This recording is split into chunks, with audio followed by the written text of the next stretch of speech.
Olá, estudantes da terceira série, sou a professora Joyce, estamos aqui para falar sobre uma retomada muito especial agora do primeiro trimestre. Essa retomada vai falar em aspectos relacionados ao comércio mundial. Para que a gente tenha essa abordagem do comércio mundial, obviamente destacamos alguns objetivos. Esses objetivos são a compreensão da influência da globalização e do capitalismo dentro desse cenário atual que se mostra no comércio, além de destacar um pouquinho sobre a crise de 2008 e seus efeitos na comunicação e no comércio mundial. Destacamos a crise de 2008 por ter sido uma de amplo aspecto mundial. Claro que tiveram outras, mas destacamos essa por salientar alguns períodos e algumas características interessantes. Para isso, vamos pensar no seguinte item. Qual a influência da globalização no mercado e no comércio mundial? Para que a gente entenda isso, vamos puxar um contexto. Esse contexto ele remete à evolução do sistema capitalista, que remete aos séculos XV até os dias atuais, um processo de globalização que se intensificou nesse período todo, ciente que a globalização é um papel de comunicação mundial, então nós temos uma comunicação desde sempre no planeta. Só que, claro, após esse período do capitalismo, isso se acentuou mais, visando atingir aqueles objetivos básicos do capitalismo, que são lucro, propriedade privada e competitividade. Claro que isso gerou muitos problemas. Dentre os problemas, a crise de 2008, na qual você tem uma crise do sistema principalmente hipotecário nos Estados Unidos, que afetou os bancos, que, dentro de um chamado capitalismo financeiro, reflete o mecanismo do atual momento em que estava o período, em que se ganhava dinheiro com dinheiro. Então, afetando os bancos, automaticamente afetou todo o sistema comercial mundial e refletiu de maneira muito clara em nosso dia a dia. Claro que isso também dá a nós uma percepção de que existe uma interdependência entre os países. A globalização tem seus aspectos positivos, como a comunicação, competição, volume, produção, mas também relacionou-se a uma interdependência necessária para um maior tipo de produção, um maior tipo de beneficiamento e um maior tipo de conhecimento dos produtos. Então temos esse aspecto a ressaltar. E tudo isso mostrado e evidenciado através de várias mudanças, várias modificações que potencializaram o desenvolvimento tecnológico na chamada Revolução Técnico-Científico-Cultural. Para isso, termos bem claro na nossa mente, temos que fazer um resgate das etapas do capitalismo. As etapas do capitalismo, elas remetem a uma situação da luta pela principal classe que antes pobre, camponesa, queria ascender socialmente. E nessa luta destacou-se várias questões relacionadas à produção, que no momento destacado no continente europeu, dava-se no período chamado feudalismo.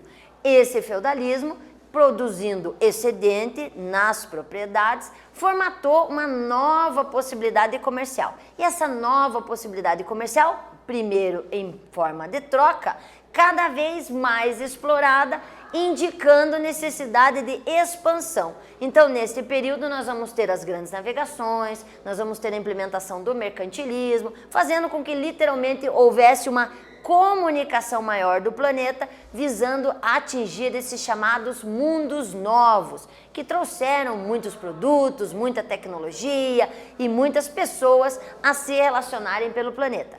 Visualizado isso, potencializou-se mais, e esse mais evidenciado no mecanismo de produção. Então não era só buscar, agora vamos produzir. Essa produção literalmente calcada, século XVIII, XIX, pelo chamado capitalismo industrial, onde nós vamos ter a inserção agora do liberalismo, nós vamos ter a expansão e a solidificação de vários sistemas de comércio, agora não só de troca, mas de produção. Os bancos começam a figurar no sentido não apenas de guardar dinheiro, mas também de produzir e circular e diversificar o dinheiro pelo planeta, além de também fazer com que o ser humano potencializasse noções de conquista, expansão de território, cada vez mais calcada na produção de produtos, que também não parou por aí.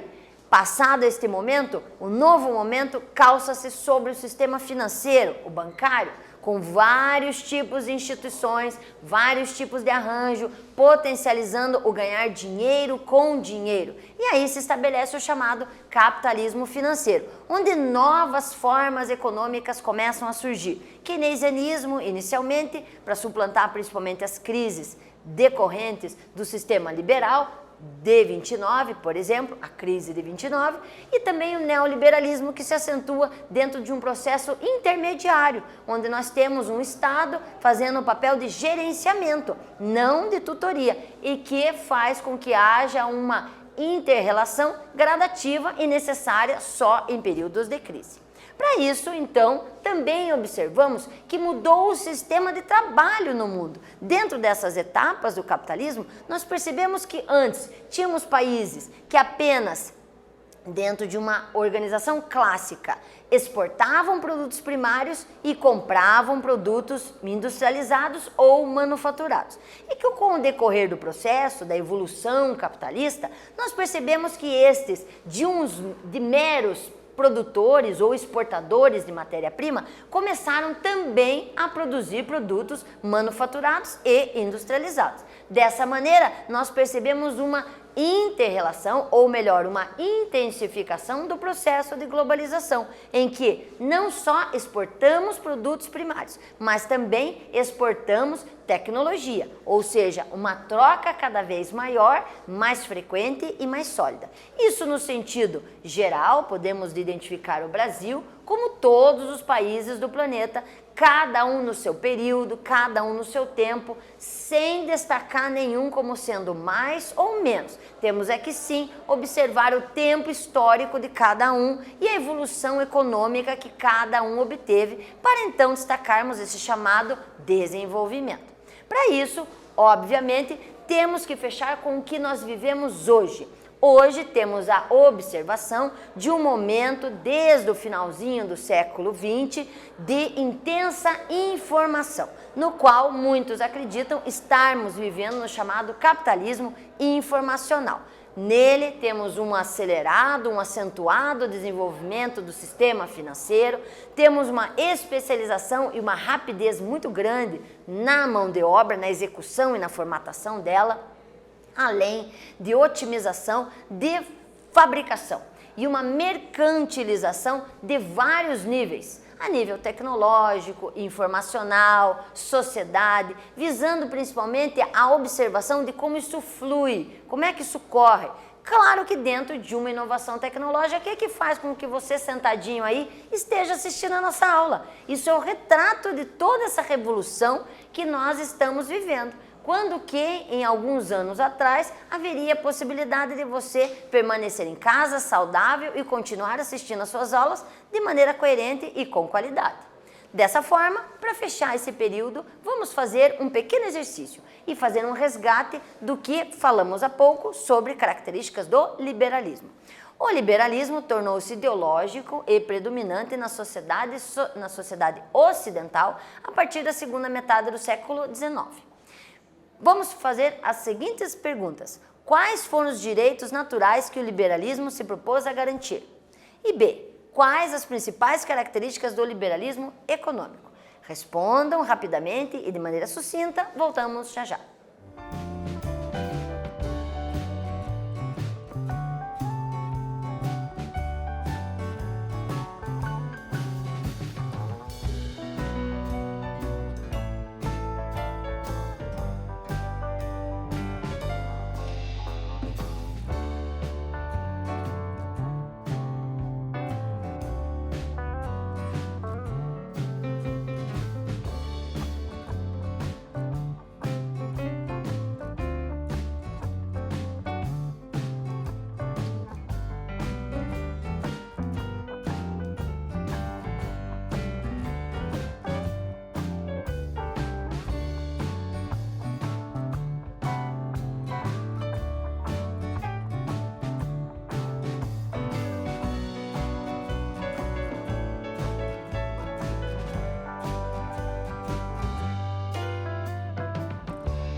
Então, alunos, vamos ver o que vocês responderam. Basicamente, quando a gente olha o liberalismo, lógico que a palavra já remete uma ascensão libertária. E dentro dessa situação libertária, claro que tem que ser observados os direitos à vida, a liberdade e a igualdade perante a lei, a liberdade e a igualdade perante o acesso à educação, saúde, moradia, tecnologia. Então, o liberalismo, ele prega de uma maneira muito interessante uma liberdade de acesso. Não quer dizer, obviamente, que você tenha que ter. Você pode conhecer sem ter, mas essa liberdade lhe é possível.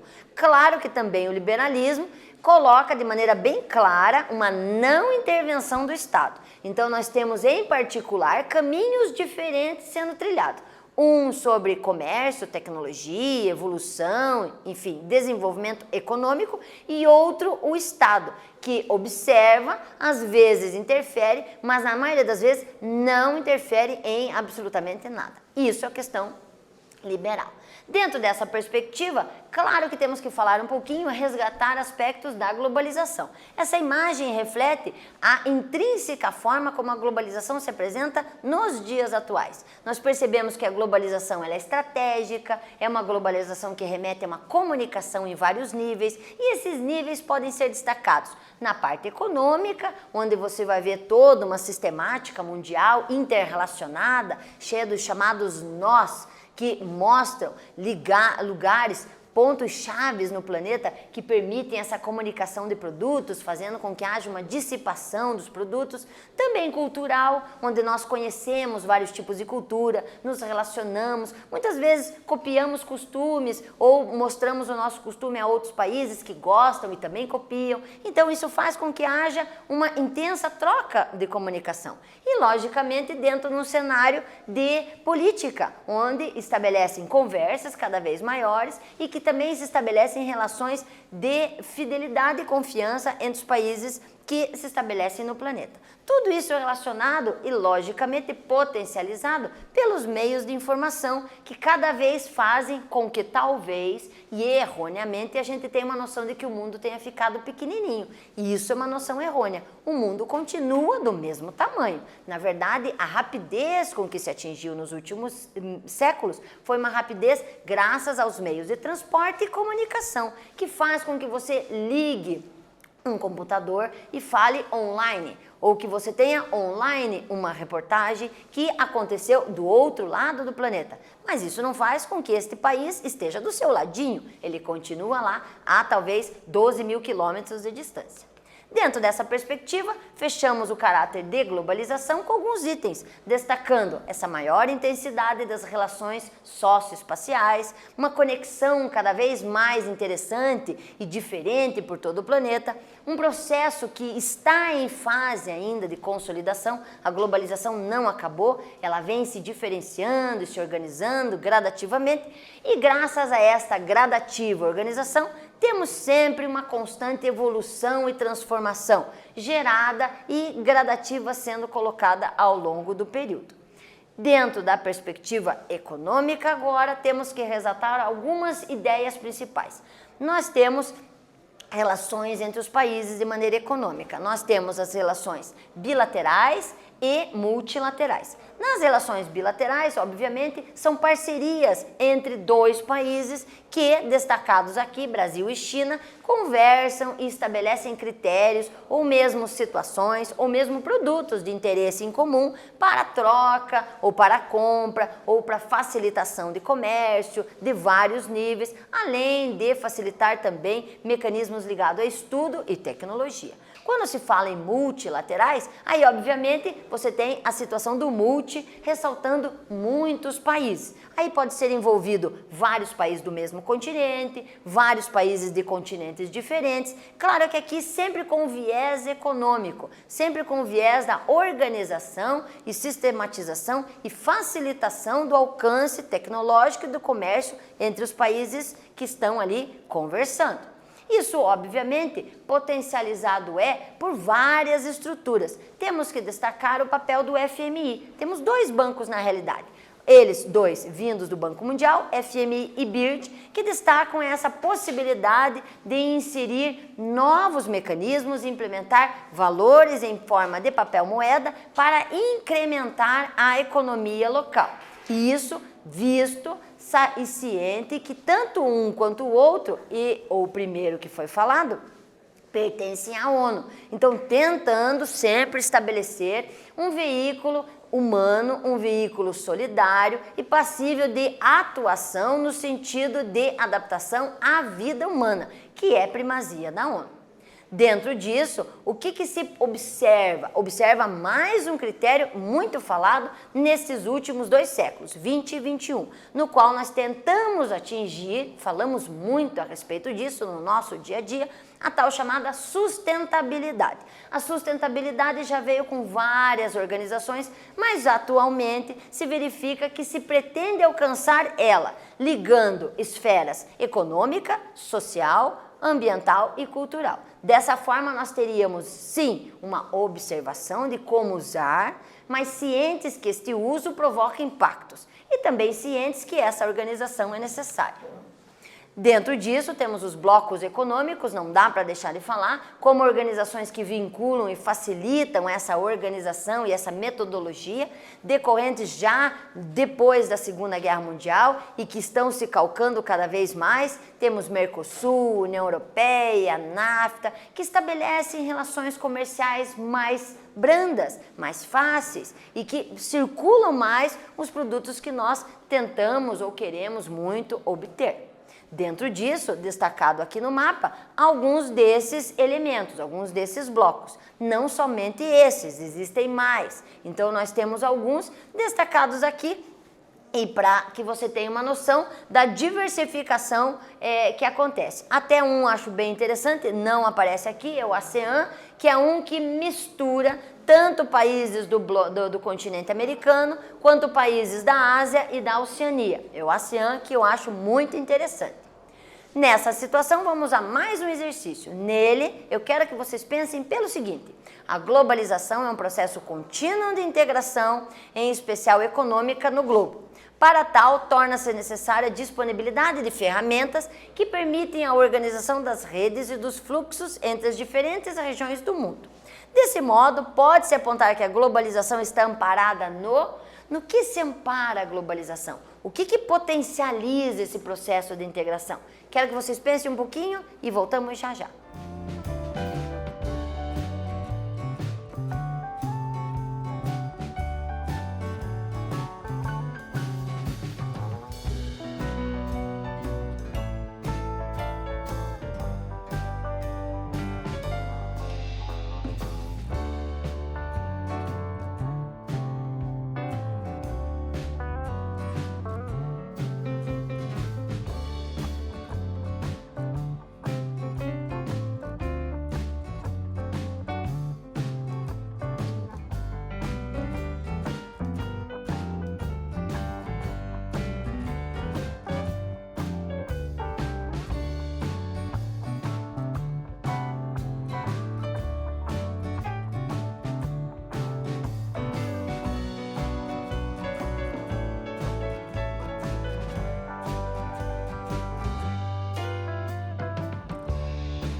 bora lá, alunos, quero ver se vocês conseguiram pensar em alguma coisa. Lembrem sempre que esse aspecto é geral, é só uma indicação de resposta. Não quer dizer que o que você fez esteja completamente errado, principalmente no que diz respeito à globalização.